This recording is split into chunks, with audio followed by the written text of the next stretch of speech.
এখন আমরা সলিউশন করতে যাচ্ছি যে দুটি সংখ্যা, একটি আমরা ধরে নিলাম এস আর একটা হচ্ছে এল, তাদের গসাগু নির্ণয়। প্রশ্নে এস এবং এল ছাড়াও এ বি সি অথবা এক্স ওয়াই বলা থাকতে পারে। আমাদের মেইন কথা হচ্ছে যে দুইটি সংখ্যার আমরা গসাগু নির্ণয় করব এবং তার ফ্লোচার্ট এবং অ্যালগরিদম শেখার চেষ্টা করব। ফ্লোচার্টটা আগে আমরা সমাধান করার চেষ্টা করছি। যে গসাগু নির্ণয়ের ক্ষেত্রে আমাদের একটি ইম্পর্টেন্ট বিষয় হচ্ছে আমাদের কোন সংখ্যাটা হচ্ছে ছোট তা নির্ণয় করতে হবে এবং কোন সংখ্যাটা বড়। যদি ছোট বড়টা নির্ণয় করতে পারি তাহলে আমাদের কাজটা করতে খুবই সহজ হয়ে যাবে, কারণ এখানে একটু গাণিতিক কনসেপ্টের প্রয়োজন পড়ে। আগে গাণিতিক কনসেপ্টটা ক্লিয়ার করে নিই, তারপরে আমরা ফ্লোচার্টটা বুঝে নিচ্ছি। তাহলে এখানে ছিল আমাদের এস আর এটা ছিল এল।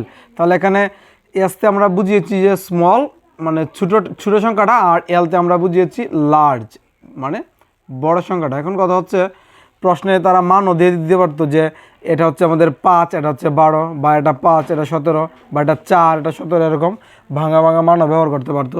তাহলে আমরা ধরে নিই যে ছোটো মানটা এখানে আজ বলা আছে যে 5 এবং বড় মানটা এখানে বলা আছে যে 12। 5 এবং 12 এই দুইটা সংখ্যার আমাদের এই গসাগু জানতে চাইছে। তাহলে আমাদের করণীয় কী? অবশ্যই এখানে আমাদের ভাগের একটা এই সহযোগিতা নিতে হবে। দুটি সংখ্যা নির্ণয়ের গসাগু নির্ণয়ের ক্ষেত্রে একটা ভাগের সহযোগিতা নিতে হবে। ভাগটা বলতে আমি এখানে এটাই বুঝিয়েছি যে এখানে যে বড় সংখ্যাটা, এই বড় সংখ্যাটাকে আমি ছোটো সংখ্যা দ্বারা ভাগ করব। তাহলে ভাগ করা অনেক নিয়মই করা যায়, কিন্তু সঠিক নিয়ম হচ্ছে এরকম। আমরা ক্লাস 4-5 যেভাবে করতাম সেটা হচ্ছে এরকম যে 5ও নিতাম, এখানে 12ও নিতাম, চেষ্টা করতাম যে এটাকে কমন যে কোনো একটা সংখ্যা দ্বারা নেওয়ার। তাহলে দেখতে পাচ্ছি এখানে 5, এখানে যদি 5 নিই তাহলে কিন্তু শুধু 5কে ভাগ করা যাচ্ছে, 12কে যাচ্ছে না। তাহলে সেক্ষেত্রে যেহেতু এভাবে ভাগটা করা যাচ্ছে না, সেক্ষেত্রে আমাদের করণীয়টা কি? আমরা ভাগের সহযোগিতা নিব। ভাগ বলতে বুঝিয়েছি যে 5 দিয়ে আমরা 12কে এখানে ভাগ করব। তাহলে 5 দিয়ে যদি আমরা 12কে ভাগ করি, এখানে 2 ঘর পর্যন্ত যাচ্ছে, আর এখানে হবে আমাদের 10, মানে 5 দ্বিগুণ হচ্ছে 10। তাহলে এই 12 থেকে আমাদের যদি 10কে বাদ দিয়ে দিই তাহলে হচ্ছে 2। এখন আবার কি করব? এই 2 দিয়ে আমরা এই 5কে ভাগ করার চেষ্টা করব। তাহলে 2 দিয়ে যদি 5কে ভাগ করি, এখানে উত্তর হবে 2, আর এখানে হবে আমাদের 4, কারণ 2 দ্বিগুণ হচ্ছে 4। এখন 5 থেকে যদি আমরা 4 বাদ দিই তাহলে হচ্ছে আমাদের 1। এখন আবার এই 1 দিয়ে আবার ভাগ করতে হবে 2কে। তাহলে 1 দিয়ে যদি আমরা 2কে ভাগ করি তাহলে এখন ঠিকই ভাগটা যাচ্ছে, কারণ এটাতে ভাগ করলে উত্তর হচ্ছে ভাগফল 2, আর আমাদের এখানে থাকছেও 2, আর 2 থেকে 2 আমাদের চলে যায়, তাহলে থাকছে 0। আমাদের উদ্দেশ্য হচ্ছে এই শূন্যটা পাওয়া, আর এই শূন্যটা যে পেয়েছি সর্বশেষ আমাদের ভাজক কে ছিল? এই শূন্যটা পেয়েছি সর্বশেষ আমাদের ভাজক ছিল 1, তাহলে আমাদের এখানে উত্তর হচ্ছে 1। এই কনসেপ্টটা এখানে কাজে দিয়েছে।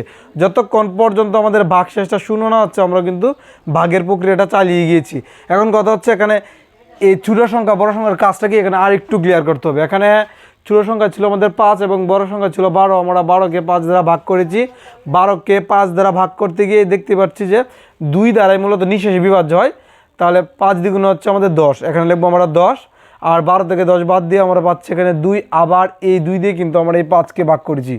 তাহলে এই দুটো জায়গাতে আমরা চিন্তা করি, এটা হচ্ছে আমাদের ভাজক, আর এটা হচ্ছে ভাজ্য, আর এটা হচ্ছে ভাগ ফল, আর সর্বশেষ যেটি রয়েছে সেটি হচ্ছে আমাদের ভাগ শেষ। তাহলে এটা হচ্ছে আমাদের ছোটো সংখ্যা, এটা হচ্ছে আমাদের ছোটো সংখ্যা যেটাকে আমরা এস বলতে পারি, আর 12 হচ্ছে এখানে বড় সংখ্যা যেটাকে আমরা বলতে পারি এল। এখন এই কাজের পরে কিন্তু আমরা যে ভাগ শেষ পেয়েছিলাম 2, এই ভাগ শেষকে আমরা বলবো আর। রিমেইন যে ভ্যালুটা থাকে সেটাকে বলি আমরা আর। এখন কিন্তু আমরা এই 2 দ্বারা কিন্তু আবার 5কে ভাগ করেছিলাম। তাহলে এই 5 এখানে বড় অর্থে ব্যবহৃত হচ্ছে, মানে 5কে আমরা এখন 2 দ্বারা ভাগ করেছি। তাহলে এখানে 5 হচ্ছে ভাজ্য, আর এটা হচ্ছে আমাদের ভাজক। তাহলে চিন্তা করলে এটা হচ্ছে বড় আর এটা হচ্ছে ছোট, তাহলে এটা হয়ে গেছে বড়, মানে এটা এখন ভূমিকা পালন করছে বড়র, মানে লার্জ সংখ্যা। হ্যাঁ, কিন্তু এই 5ই এখানে ছিল স্মল সংখ্যা হিসেবে। তাহলে এখানে একটু লক্ষণীয় বিষয় হচ্ছে এটা যে ছোটো যে সংখ্যাটা পরবর্তী ধাপে গিয়ে সে বড় সংখ্যা হতে পারে। আর আরও একটি কথা হচ্ছে এরকম যে এখানে ভাগশেষ যে সংখ্যাটি, ভাগশেষটাই কিন্তু আবার এখানে ভাজক অর্থে ব্যবহৃত হয়েছে, মানে ছোটো সংখ্যা এই হিসাবে ব্যবহৃত হয়েছে। মানে 12 থেকে আমার যে 10 বাদ দিয়েছিলাম পেয়েছিলাম 2 ছিল, কিন্তু আমাদের রিমেইন ভ্যালু মানে অবশিষ্ট, এই রিমেইন ভ্যালু দিয়ে কিন্তু আবার আমি এই 5কে ভাগ করার চেষ্টা করছি। তাহলে এই 2 কিন্তু এখন আবার ছোটো সংখ্যার ভূমিকা পালন করছে, তাহলে এটাকে আমরা বলতে পারি এস। তাহলে সকল এখানে আলোচনা থেকে আমরা এই 2টা কথাকেই তুলে নিয়ে আসতে পারি যে ছোটো সংখ্যাটি আমাদের সেটি বড় সংখ্যার ভূমিকা পালন করতে পারে পরবর্তী ধাপে গিয়ে। আবার যেটি হচ্ছে আমাদের এই অবশিষ্টটাই আবার ছোটো সংখ্যার ভূমিকা পালন করতে পারে। এই সংখ্যাটি এখানে উঠে এসেছে। এইভাবে ক্রমান্বয়ে পরিবর্তন করে আমরা এক সময় আমাদের অবশ্যই জিরো বের করতে হবে। যখন আমরা জিরো বের করব তখন আমাদের ভাগের প্রক্রিয়াটা থামিয়ে দিতে হবে। আমরা 5কে যখন 2 দ্বারা ভাগ করেছিলাম, ভাগফল পেয়েছি 2, আর এখানে পেয়েছি 4, তাহলে 5 থেকে 4 বাদ দিয়ে পেয়েছি আমাদের 1। তাহলে এখন 1 হচ্ছে অবশিষ্ট, 1 হচ্ছে আমাদের ভাগ শেষ। আবার কি করেছি, এই ভাগ শেষ দিয়ে আবার এই 2কে আমরা ভাগ করেছি। তাহলে এখানে 2 ছিল ছোটো, এই 2 এখন বড় অর্থে ব্যবহৃত হয়েছে। তাহলে 2কে আবার 1 দিয়ে ভাগ করে ভাগ ফল পেয়েছি 2, কিন্তু এখানে পেয়েছি 2 থেকে 2 বাদ দিয়ে আমরা 0 পেয়েছি। তাহলে এই 0 হচ্ছে আমাদের আর, এটাই হচ্ছে আমাদের আর মানে রিমেইন ভ্যালু। তাহলে এই 0টা পেয়েছি শুধু কার জন্যে, মানে কে ভাজক ছিল এখানে 1। তাহলে আমাদের পুরো অঙ্কের উত্তর হচ্ছে 1, এখানে গসাগু হচ্ছে 1। এই কনসেপ্টটা এখানে কাজে লাগাবো। তাহলে আমাদের মান ছিল 2টি, একটা হচ্ছে এস আর একটা হচ্ছে এল, ইনপুট হিসেবে দিলাম। আমাদের করণীয় হচ্ছে এখানে আর বের করা, এখানে আমাদের করণীয় হচ্ছে আর বের করা, রিমেইন ভ্যালু বের করা। তাহলে আর আমাদের বের করতে কীভাবে, এলকে আমাদের ভাগ করতে হবে এস দ্বারা। আসলে এই পার্সেন্টেজ দ্বারা বুঝিয়েছি যে নিঃশেষে আমাদের এখানে আমাদের বিভাজ্য করতে হবে, ভাগটা হবে নিঃশেষে। এল এবং এসকে ভাগ করবো, এইভাবে আমাদের 0 আসতে হবে, ভাগ শেষ। তাহলে আর বের করার আমাদের ফর্মুলা হচ্ছে এলকে আমরা এস দ্বারা ভাগ করব। আচ্ছা, আমরা যতবারই ভাগ করি না কেন আমাদের উদ্দেশ্য একটাই, যে আর এর মান আমাদের 0 পেতে হবে, নিঃশেষে বিভাজ্য হতে হবে। যদি আর এর মানটা আমরা 0 পাই, এটা আমাদের অবশ্যই ডিসিশন সিম্বলে বলতে হবে। আর এটা আমাদের প্রক্রিয়াকরণের ঘরে বললেই হবে, আমাদের এই এখানে ডিসিশন সিম্বল ব্যবহার করতে হবে না। কিন্তু এখানে অবশ্যই যেহেতু হর চিহ্ন আছে, আমাদের ডিসিশন সিম্বল দিতে হবে, শর্তের ঘর দিতে হবে। আর এর মান আমাদের 0 প্রয়োজন যদি হয়, তাহলে আমরা প্রিন্ট জিসিডি মানে আমাদের এই গসাগুটা ছাপিয়ে দিই। এই গসাগুটাকে আমরা অন্য বর্ণ দ্বারা প্রকাশ করতে পারতাম, হয়তো বা এখানে ওয়াই দ্বারাও তারা বলতে পারতো। যদি প্রশ্ন এরকম বলতো তাহলে আমরা এখানে ওয়াই লিখে দিতাম। আর তাহলে লিখবো প্রিন্ট জিসিডি। আর যদি নো হয়, মানে যতক্ষণ পর্যন্ত আমরা আর এর মানটা 0 পাবো না, তাহলে কী করণীয়, আমাদের এই চেঞ্জটা করব, যে এল আমরা এসকে এল বানাবো এবং আর কে এস বানাবো। মানে যেই কনসেপ্টটা আমি যে বুঝিয়েছিলাম, যে এখানে যে ছোটো মান ছিল সেই ছোটো মানটা এখানে বড় অর্থে ব্যবহৃত হয়েছে। আবার এই 2 কিন্তু এই কাজের জন্য সে হচ্ছে হাতে, মানে অবশেষ। তাহলে এই অবশেষটাই কিন্তু আবার এখানে ভাজক অর্থে ব্যবহৃত হচ্ছে, মানে সে তার পরিচয় ছিল আর এর, আর এই আরই কিন্তু আবার ভাজক মানে ছোটো অর্থে ব্যবহৃত হচ্ছে। তাহলে এই পরিবর্তনটা এখানে করব, আর এই পরিবর্তনটা করে এখানে নিয়ে যাব। তাহলে আবার এই প্রক্রিয়াটা কন্টিনিউ হবে। তাহলে আমরা কোনো না কোনো সময় আমরা 0 পাবো ভাগ শেষ হিসাবে, মানে আর এর মান হিসাবে। তাহলে আমরা বলতে পারি যে আমার উত্তরটা তখন পেয়ে যাব, এবং সর্বশেষে আমরা ইন দিয়ে দেবো। এই ছিল মূলত আমাদের যে ফ্লো চার্টটা, 2টি সংখ্যার গসাগু নির্ণয়ের ফ্লো চার্ট। এবং এই ফ্লো চার্ট দেখে যদি আমরা এখন বর্ণনা করে দিই, আমাদের অ্যালগরিদমটা হয়ে যাবে। তাহলে ফ্লোচার্ট যেহেতু প্রথমে আমরা লিখেছিলাম স্টার্ট, এখন অ্যালগরিদমের প্রথম ধাপে লিখবো যে শুরু করি।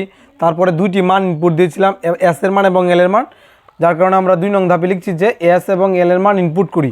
তৃতীয় ধাপে আমরা একটা প্রসেসিংয়ের কাজ করেছিলাম, এখানে আর এর মান নির্ণয় করেছিলাম। আমরা এলকে এস দ্বারা ভাগ করেছিলাম নিঃশেষে, এই মডুলাস চিহ্ন দ্বারা মূলত ভাগ শেষকে বোঝানো হয়েছে, যার জন্য আমরা এখানে যা ছিল তাই লিখবো, জাস্ট খালি লিখে দেবো যে নির্ণয় করি লিখে দিব। তারপরে এই কাজের পরে আমাদের চতুর্থ ধাপে বলেছিলাম যে আর এর মানে আমাদের 0 হতেই হবে। বলি সেখানে যে আর ইকুয়াল 0 যদি হয়, তাহলে আমরা 6 নং ধাপ গমন করি। যদি এটা সত্য হয়, 6 নং বলতে এটিকে বুঝিয়েছি। এটা হচ্ছে 4, এটা 5, এটা হচ্ছে 6। তাহলে 6 নং ধাপে আমরা উত্তরকে প্রিন্ট করেছিলাম, যার জন্য আমরা 6 নং ধাপে লিখবো এরকম যে জিসিডি প্রিন্ট করি, যার জন্য লিখেছি এখানে যে 6 নং ধাপ গমন করি। আর যদি এরকম না হয়, এটা যদি সত্য না হয়, মিথ্যা হয়, তাহলে করণীয় কি এই কাজটা করা, যার জন্য কিছু অন্যথায় 5 নং ধাপ গমন করি, মানগুলো চেঞ্জ করি। এই মানগুলো চেঞ্জ করে তাহলে পরবর্তী ধাপটা করি আর কি। যার জন্য লিখেছি যদি আমাদের এটা সত্য হয় 6 নং ধাপ গমন করব, যদি মিথ্যা হয় তাহলে আমরা 5 নং ধাপ গমন করব। কারণ প্রত্যেকটা ডিসিশন সিম্বলের 2টি করে কমান্ড থাকে, একটা হচ্ছে ইয়েস কমান্ড, একটা হচ্ছে নো কমান্ড। তারপরে হচ্ছে আমাদের 4 নংয়ের পরে হচ্ছে 5 নং ধাপ। 5 নং ধাপে আমরা এই চেঞ্জটা করব, যে এস এর মানটাকে এল করব এবং আর এর মানটাকে আমরা এস করব। এই পরিবর্তনটা করলে অবশ্যই আমাদের আর এর মান কোনো না কোনো সময় আমরা 0 পাবো। তাহলে এই পরিবর্তনটা লিখেছি পরস্পরের মান বিনিময় করি এবং 3 নং ধাপ গমন করি। এই পরিবর্তনটার পরে এই পরিবর্তনকৃত মানটা আমরা 3 নংয়ে দিই, যেন পরবর্তী কাজটা করতে পারে। আচ্ছা, তাহলে 5 নং আমাদের কমপ্লিট। তারপর হচ্ছে 6 নংয়ে কী করেছি, আমরা উত্তরটাকে প্রিন্ট করেছি, যার জন্য লিখেছি জিসিডি প্রিন্ট করি। তারপরে তো শেষই আমাদের কাজ, যার জন্য আমাদের ইন্ট লেখার জন্য লিখেছি শেষ করি। তাহলে মেইন বিষয় হচ্ছে আমাদের এটাই, যে আমার আর এর মান বের করতে গেলে এল এবং এসকে নিঃশেষে বিভাজ্য হতে হবে যতক্ষণ পর্যন্ত আমরা আর এর মান 0 না পাচ্ছি। এই দুইটাই কথা আমাদের এখানে মুখ্য। আর এর মান 0 পেয়ে গেলে আমাদের উত্তর পেয়ে যাচ্ছি, আর যদি আর এর মান 0 না পায় তাহলে এই কাজটা আমাদের ক্রমান্বয় করে যাব। এই ছিল মূলত এই ফ্লোচার্টটা এবং অ্যালগরিদমের সমাধান।